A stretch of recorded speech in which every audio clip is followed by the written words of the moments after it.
If you are a law graduate and want to associate with a public sector bank, then there is a very good opportunity for you, which is Union Bank of India Law Officer Recruitment 2026. The notification is already out. तो कितनी number of vacancies हैं? What will be the eligibility criteria? Important dates that you have to remember. What will be the selection process? Salary and remuneration क्या रहने वाला है? इन सारे aspects को मैं डिटेल में कवर करने वाला हूं इस वीडियो में, क्योंकि यहां पर we are going to discuss the notification in detail.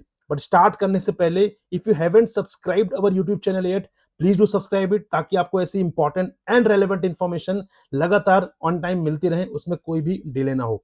तो चलिए स्टार्ट करते हैं discussion. The notification of law officer examination union Bank of India. तो यहां पे हम नोटिफिकेशन डिस्कस करेंगे डिटेल में, right. So here you can see the notification of union Bank of India. सबसे पहले यू कैन सी कि ऑनलाइन रजिस्ट्रेशन जो है that will start from 21st of July. से 21st ऑफ जुलाई से ऑलरेडी स्टार्ट हो चुका है, एंड ये जो विंडो है ये ओपन रहेगा 10th ऑफ अगस्त तक. तो सबसे पहले आपको क्या करना है, एलिजिबिलिटी क्राइटेरिया गो थ्रू करना है, एंड उसके बाद आपको इमीडिएटली एग्जाम के लिए अप्लाई करना है, क्योंकि प्रिपरेशन स्टार्ट करेंगे. लेकिन अगर आप एलिजिबल हैं और आप एग्जाम के लिए अप्लाई करना भूल गए तो फिर बहुत डिफिकल्ट यहां पर हो जाएगा, ठीक है. फिर आप एग्जाम में अपियर नहीं हो पाएंगे. सबसे इंपॉर्टेंट एस्पेक्ट की बात सबसे पहले करते हैं, which is the remuneration part. तो यहां पर अगर मैं बात करूं लॉ ऑफिसर पोजीशन की, तो वो अलग अलग स्केल पर है. Scale second, scale third, scale fourth और स्केल फिफ्थ. चार अलग अलग स्केल्स पर यहां पर जो पोजीशन है वो है which is the manager, senior manager, chief manager and assistant general manager के लेवल पर यहां पर लॉ ऑफिसर की रिक्रूटमेंट हो रही है, ठीक है.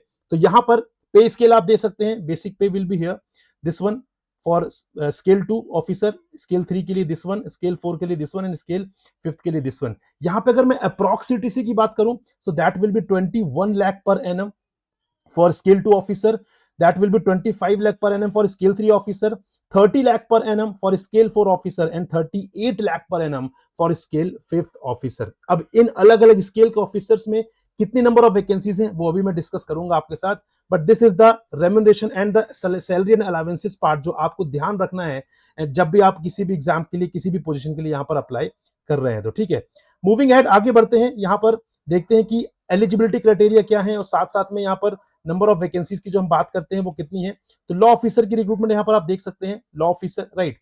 तो सबसे पहले देखते हैं नंबर ऑफ वैकेंसीज. तो यहाँ पे law officer for scale 5th, scale 4th and scale 3rd and scale 2nd को यहाँ पर अगर हम कंसिडर करें साथ में, तो टोटल नंबर ऑफ वैकेंसीज यहाँ पर आपको देखने के लिए मिल जाएंगे 20+5 +3 +2, राइट. इसका मतलब कितना है, इसका मतलब यहाँ पर total 30 vacancies. You can see law officer scale 5th के लिए there will be 2 vacancy, law officer scale 4th के लिए 3 vacancies are there, law officer scale 3rd के लिए, स्केल 3rd के लिए total 5 vacancies and scale 2nd के लिए टोटल 20 वैकेंसीज है. तो टोटल यहाँ अगर हम बात करें तो यहाँ पर 30 वैकेंसीज पर रिक्रूटमेंट हो रहा है लॉ ऑफिसर के लिए. That is a very good number. अगर हम किसी भी बैंक के पॉइंट ऑफ व्यू से बात करें तो ये एक इंडिविजुअल बैंक के लिए एक काफी अच्छा नंबर है.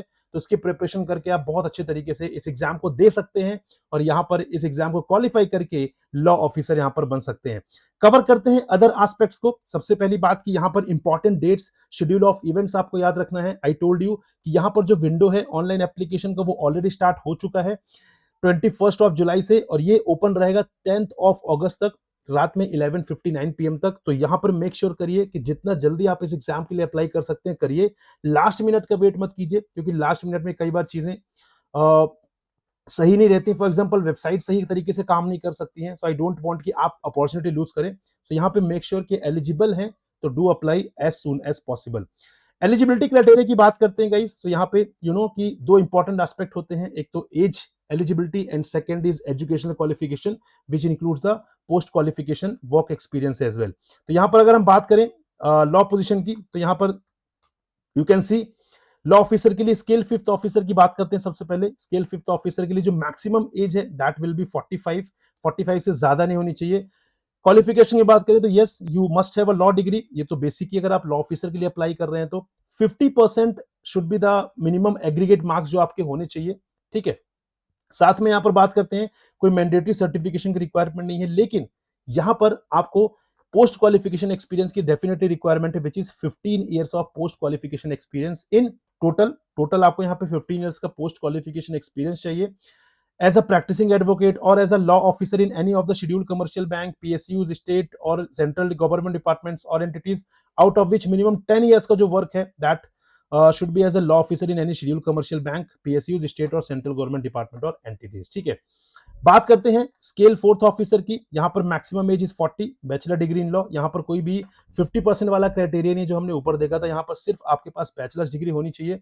मिनिमम 11 ईयर्स का एक्सपीरियंस आपको होना चाहिए, जिसमें से 7 ईयर्स का एक्सपीरियंस आपको एज अ लॉ ऑफिसर होना चाहिए in any of the scheduled commercial bank, PSUs, state और सेंट्रल गवर्नमेंट डिपार्टमेंट और एंटिटीज। ठीक है, स्केल थर्ड ऑफिसर के लिए minimum 25 years, maximum 35 years, bachelor degree in और यहां पर भी रिक्वायरमेंट है। एंड यहाँ पे आपके पास टोटल सिर्फ 7 ईयर्स का रिक्वायरमेंट चाहिए, 7 ईयर्स का एक्सपीरियंस चाहिए आपको, जिसमें से 4 year should be as a law officer.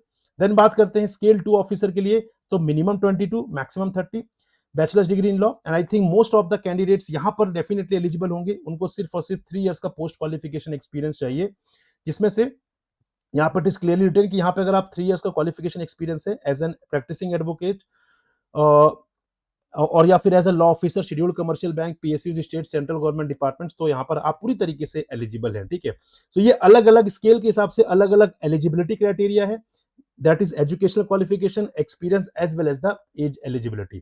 ठीक है, नाउ इंपॉर्टेंट चीज है कि यहाँ पर ध्यान रखना है कि जो हमने बात की है कि एज एलिजिबिलिटी और हमने बात की है एजुकेशनल क्वालिफिकेशन की एलिजिबिलिटी, तो उसके लिए कोई कट ऑफ डेट डेफिनेटली होनी चाहिए। So cut off date will be 1 July 2026 for age factor. जो एज क्राइटेरिया हमने देखा है, ठीक है, अलग अलग स्केल ऑफिसर के लिए अलग अलग जो एज की हमने रेंज देखी है, उसका जो कट ऑफ डेट है दैट विल बी 1 जुलाई 26। इसका मतलब है कि एज ऑन 1 जुलाई 26 आपकी जो एज है वो यहाँ पर एज क्राइटेरिया मीट होना चाहिए। For the educational qualification that is 10th of अगस्त 2026। तो ये जनरली देखने के लिए नहीं मिलता है, जनरली एक ही कट ऑफ डेट रहती है, बट यस यहाँ पे definitely different organisation different practices यहाँ पे रख सकते हैं। तो यहाँ पे यूनियन बैंक ऑफ इंडिया ने एज के लिए अलग कट ऑफ दिया हुआ है एंड एजुकेशनल क्वालिफिकेशन के लिए they have mention the different cut off which is 10th अगस्त 2026। मतलब 10th अगस्त 2026 को आपके पास बैचलर्स डिग्री इन लॉ होनी चाहिए। ठीक है, आपके पास LLB की डिग्री यहां पर होनी चाहिए। ठीक है जी, तो ये चीज याद रखिएगा, दोनों की डेट अलग अलग है, कट ऑफ डेट अलग अलग है, ये आपको डेफिनेटली माइंड में रखना चाहिए। And then you have to see कि वेदर यू आर एलिजिबल और नॉट। देन मूविंग एहेड, आगे बढ़ते हैं। यहां पर बाकी यहाँ पे हम बात करें रिजर्वेशन की, तो रिजर्वेशन एज यूजुअल है ही। SC ST कैंडिडेट्स की बात करें तो 5 ईयर्स का, OBC के लिए 3 ईयर्स, एंड जो हमारे PWBD कैंडिडेट्स उनके लिए 10 ईयर्स, एंड एक्स सर्विसमैन के लिए 5 ईयर्स का रिलैक्सेशन यहाँ पर प्रोवाइड किया हुआ है, जो कि हमेशा ही प्रोवाइड किया होता है अगर आप किसी भी गवर्नमेंट रिक्रूटमेंट के लिए देखेंगे तो। ठीक है, आगे फर्दर मूव करते हैं। यहाँ पर अदर इंपॉर्टेंट इंफॉर्मेशन की सिलेक्शन प्रोसेस पर जाते हैं, which is the very important thing. यहाँ पे सिलेक्शन प्रोसेस की बात करें तो ऑनलाइन एग्जामिनेशन यहाँ पर हो सकता है, this is not very sure. ठीक है, तो that will be based on the number of applicants. तो यहाँ पर अगर हम ऑनलाइन एग्जामिनेशन की बात करें, so for the post code S01 to S108, जहां पे हमारे चारों जो स्केल के ऑफिसर हैं, लॉ ऑफिसर, वो कवर हो रहे हैं, उनके लिए यहाँ पे कैसे होने वाला है टेस्ट, जो यहाँ पर रिटन टेस्ट होने वाला है, that will be professional knowledge relevant to the post. तो सिर्फ और सिर्फ प्रोफेशनल नॉलेज, मतलब जो आपका लॉ वाला पेपर है सिर्फ वही होगा। 50 multiple choice questions will be there, 100 marks के रहेंगे, मतलब 2 मार्क्स का एक क्वेश्चन, और टोटल आपको 1 आवर का टाइम मिलेगा, 60 मिनट्स का टाइम आपको दिया जाएगा। तो सिर्फ सिंगल ऑनलाइन एग्जामिनेशन होने वाला है, और वो भी एक सिंगल पेपर ही होने वाला है। इसमें कोई भी other aspects, quant, reasoning, English, general awareness, ये सब कुछ भी नहीं पूछे जाएंगे, सिर्फ और सिर्फ लॉ कंपोनेंट, क्योंकि आप यहाँ पे लॉ ऑफिसर में एज अ लॉ ऑफिसर आप यहाँ पे सिर्फ लॉ एस्पेक्ट्स को ही देखेंगे, लीगल एस्पेक्ट्स को ही देखेंगे, बाकी चीजों की रिक्वायरमेंट नहीं है। और ये बहुत अच्छी चीज है कि उन चीजों को यहाँ पर ऐड नहीं किया गया जिनकी रिक्वायरमेंट आपको एज अ लॉ ऑफिसर नहीं पढ़ने वाली है। ठीक है, यहाँ पे रॉन्ग आंसर के लिए पेनल्टी भी है, पेनल्टी इज 1/4 25%, जो कि मोस्ट ऑफ द एग्जाम में आपको देखने के लिए मिलेगी। Group discussion, so only those candidates who have secured minimum qualifying marks in GD any other test shall be called for the personal interview. तो यहाँ पे GD भी होगा, ठीक है, और GD अगर आपने क्वालिफाई किया तो फिर यहाँ पर पर्सनल इंटरव्यू के लिए आपको शॉर्टलिस्ट किया जाएगा। लेकिन यहाँ पे अलग अलग कंडीशन है कि फाइनल सिलेक्शन कैसे होगा। If online examination and personal interview are conducted, अगर ये दोनों कंडक्ट हुए हैं तो इन दोनों के मार्क्स के हिसाब से फाइनल लिस्ट तैयार होगी। अगर मान लीजिए ऑनलाइन एग्जामिनेशन नहीं हुआ है, सिर्फ यहाँ पे पर्सनल इंटरव्यू हुआ है, देन इन दैट केस क्या होगा, इन दैट केस यहाँ पे जो फाइनल सिलेक्शन है वो सिर्फ और सिर्फ पर्सनल इंटरव्यू के अकॉर्डिंग होगा। क्योंकि यहाँ पे हमने देखा ना कि ऑनलाइन एग्जामिनेशन मैंडेटरी नहीं है, हो भी सकता है और नहीं भी हो सकता है। तो अगर नहीं हुआ, ठीक है, तो सिर्फ पर्सनल इंटरव्यू के मार्क्स काउंट होंगे। और अगर if online examination is not conducted and GD and any other test assessment and personal interview are conducted, then in that case basically जो फाइनल सिलेक्शन है वो GD या फिर पर्सनल इंटरव्यू जो भी कंडक्ट हो रहा है, अगर दोनों कंडक्ट हो रहे हैं तो दोनों के हिसाब से यहाँ पर final selection will be insured. ठीक है। तो ये जो इंपॉर्टेंट डिटेल्स थी मैं आपके साथ डिस्कस करना चाह रहा था। अब यहाँ पे सिलेबस क्या रहेगा, इससे रिलेटेड मैं एक डेडिकेटेड अलग से वीडियो लेकर आऊंगा। But this is all that I wanted to discuss with you guys. And यहाँ पे उसके बाद फर्दर आप नोटिफिकेशन देख सकते हैं कि आपको कैसे अप्लाई करना है, डॉक्यूमेंट्स कौन से रखने हैं, ठीक है, सिग्नेचर कैसे अपलोड करना है, फोटोग्राफ कैसे अपलोड करना है। तो सारी इन्फॉर्मेशन आपको यहाँ पर देखने के लिए मिल जाएगी। नोटिफिकेशन आपको कहाँ मिलेगा? नोटिफिकेशन आप मेरे टेलीग्राम चैनल से जुड़ जाइए, वहां पर आपको सारे जो नोटिफिकेशंस हैं वो आपको वहां पर मिल जाएंगे। वहां पर मैंने इसको भी शेयर कर दिया है, तो वो भी आपको वहां पर मिल जाएंगे। ठीक है।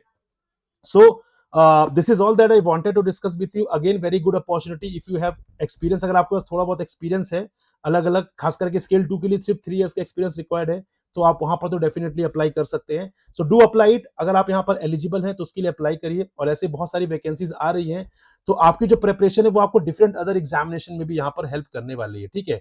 टेलीग्राम चैनल ज्वाइन कर लीजिए, यहाँ पर आपको नोटिफिकेशन और भी रेगुलर अपडेट्स मिलती रहेंगी। साथ में अगर आप मुझसे पर्सनली कनेक्ट करना चाहते हैं, आप मुझे व्हाट्सएप कर सकते हैं इस नंबर पे, या मुझसे कॉल पर भी कनेक्ट यहाँ पर हो सकते हैं। तो टेलीग्राम चैनल आपको ज्वाइन करना है, आपको मेरा यूट्यूब चैनल ज्वाइन करना है, ताकि यहाँ पर आपको रेगुलर अपडेट्स मिलती रहें। और इंस्टा पर भी मुझे फॉलो करना ना भूलें। So this is all, will meet in another important and relevant video. तब तक के लिए जय हिंद गाइस।